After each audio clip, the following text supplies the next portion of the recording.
வந்து சுமார் நைட்டு 2 மணி. திடீர்னு எழுப்பி விட்டு நம்ம சன்ரைஸ் பார்க்க போறோம்னு சொல்லி நாங்க போயிட்டு இருக்கோம். ஐயோ பேய்ங்க வைப் பண்ற டைம்ல நம்ம டிஸ்கோ லைட்லாம் போட்டு ராத்திரி 2 மணிக்கு வைப் பண்ணிக்கிட்டு இருக்கோம்.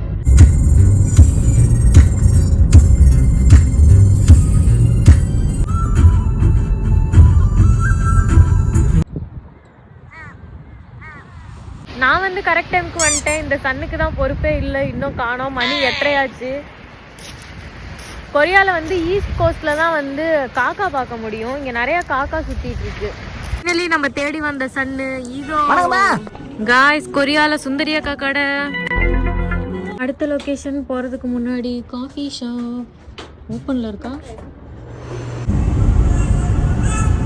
அடுத்து நம்ம பொஹாங் பீச்சில் இருக்க எக்ஸிபிஷன் தான் வந்திருக்கோம். இங்கே வந்து நிறையா பழங்காலத்தில் யூஸ் பண்ண ஐட்டம்ஸ் எல்லாமே வச்சுருக்காங்க.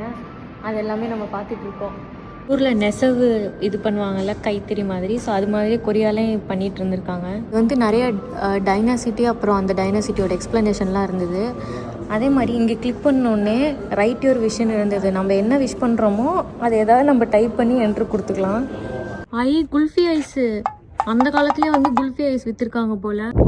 இந்த இடத்துல என்ன K-ட்ராமாஸ்லாம் ஷூட் பண்ணாங்கன்னு சொல்லி காமிச்சிருக்காங்க.